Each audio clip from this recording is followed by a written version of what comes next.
55, you're going to get busted, but everybody is talking about the seams, TJ. Yeah, and you can't really avoid them, but you will see these drivers try to drive around them as much as they possibly can. And the most important thing, because they only have 14 degrees of banking, is to have the car straight whenever you're going across them on the exit of the corner. You get a great view of what they look like right there, and the hotter it gets, it seems the slicker they get. Yeah, they do. This is just tar that's filled in these seams where this track was put together. And just as you said, this temperature goes up, makes these things even more difficult to deal with. So the 43 cars that qualified earlier this morning are now coming out of turn number 4. Pace car turns down off of the track and onto pit road, led by Kyle Busch, Kevin Harvick, Brad Keselowski, Martin Truex, and Joey Logano. Those are the same 5 guys that finished in the top 5 last week at Kansas in the Nationwide Series. And here, the CampingWorld.com 300 is now green.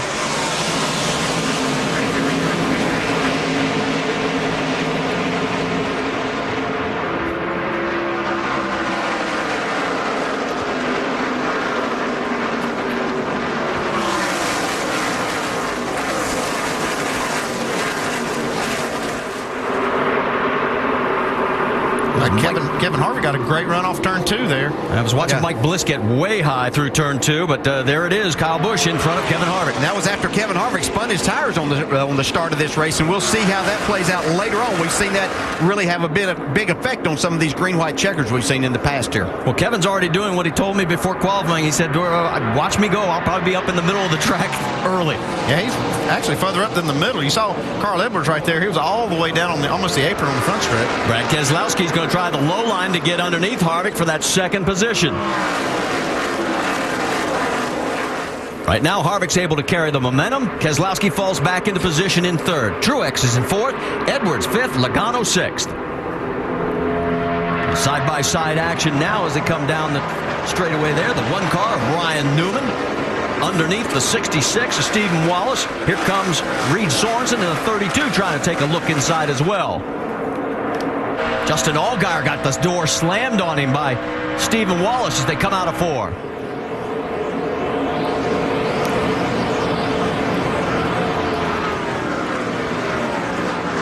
Those 4 cars now get into single file.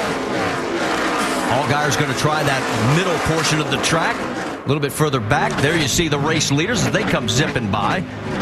Here on lap number 4. Allgaier has gotten around the 66 now, and he's setting sail for the 32. And Justin felt like he had a good race car. They didn't qualify as well as they want to. It's the same car they won with back at Bristol. Yeah, and what I can see right there is he's taking a different approach, backing out a little bit early and getting back to the throttle soon. See Carl Edwards taking the spot away from Martin Truex Jr. here early. I've been watching Carl Edwards since the start of the race. He's steadily moving up. Now, he didn't qualify that well. Now, he had a bad draw. He kind of went late in the session, so he's making his way to the front. 1 car has already taken it behind the wall. Jeff Green has become our first start and park of the day.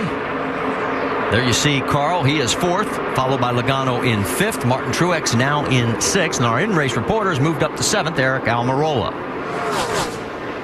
There's Danica Patrick. She's the 1 car on the in portion, and she is further back in the field right now. I'll give you an update on her. She is running 17th. How about this battle going on? Because here comes Jason Leffler taking a peek on Stephen Wallace. That is for 12th.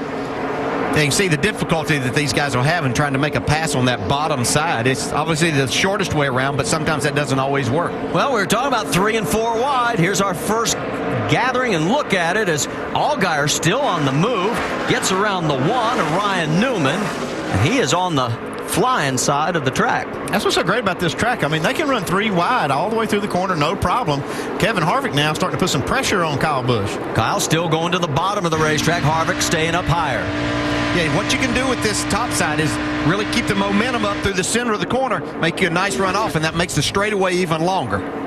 These 2 are trying to make it their own little private show right now. They've got a 1.4 second lead over 3rd place, Brad Keselowski. There you see the gap on your screen.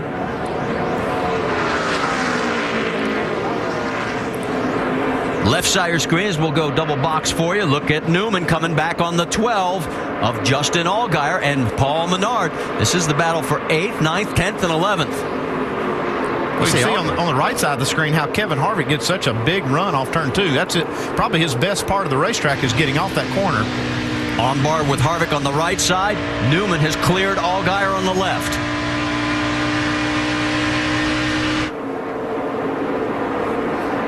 This time by, we'll have completed lap number 7. And so far, Kyle Busch picking up where he usually likes to run here, right up front. Yeah, he does. And you can see he'll go more to the bottom of the racetrack. Harvick's going to stay up there towards the middle part of the track. He loses that distance there, but where he really starts to gain is being able to carry that momentum and come back on the straightaway. What he'll have to hope for is Kyle get to the point that maybe his car is a little bit tight in the center, and then he can make a pass and get that run better, Jamie. Well, you guys, I talked to Ernie Cope, the crew chief for Kevin Harvick yesterday, and I asked what the difference in this race car from the spring is. He said they brought a different race setup. They said it turns better through the center. They've run it a couple times this year, and it seems to be a lot better, and that's exactly what you guys are talking about. He's rolling through the center better than the 18, and that is where he's making up his time. Well, that's something they've really been working on. They knew that the Gibbs cars were beating them, and it was a lot of it in the center of the corner. They're making their car turn better where Kevin could get back in the gas and utilize those good engines that he has was something they've really worked hard on. Left side of your screen, Danica Patrick's just been passed by Trevor Bayne. Puts her in the 19th position, so she's dropped 5 spots here in the early going. But looking at her lap times, she's running 43.5. The leaders are running 42.2.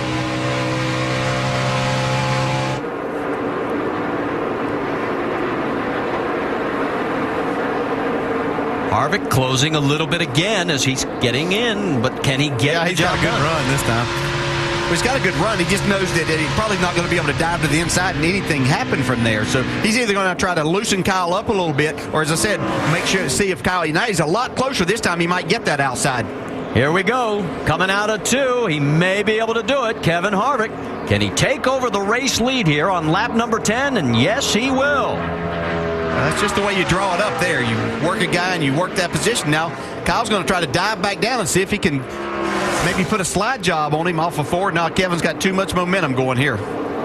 And he will fall back in. So as he crosses the line, he'll officially become our second leader with our first lead change here on lap number 11 now that we start. So you can see the gap is now 2.5 seconds back to third place. Brad Keselowski with Edwards and Logano rounding out your top 5.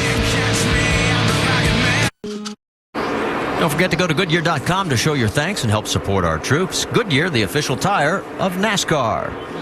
Back here at Auto Club Speedway, Kevin Harvick is leading one of the 6 active tracks that he has not won on in the Nationwide Series, and this is considered his home track, growing up in Bakersfield. Kyle Busch is now 1.3 seconds behind. There you see Justin Allgaier. He has just moved up. Justin has been on the fly here, started 11th, and he has moved up now into the 6th position. He's about a second and a half behind Carl Edwards. Now, if you're a Verizon Wireless customer, you can text Champion to 43776 for exclusive Champion chats.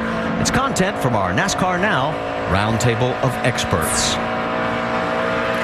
Justin finished 9th back here in February, his best finish here in 3 prior starts. Watching Danica Patrick right now alongside the 11 of James Buescher. Danica trying to get underneath Buescher, currently in that 19th position. Trying to take the 18th spot away from Buescher. Can't seem to quite get it done. Sure, there like that. Use that air off. Getting out of the corner there. We just heard Brewer talking about that in the pre-race show. Yeah. About how you do that. Yeah. And she did a nice job there. And what you have to do with that inside car is you have to separate yourself a little bit. Don't let that other car get down there and take that air away from you. Car slow on the apron. Is that Jason Leffler in the 38? It certainly is.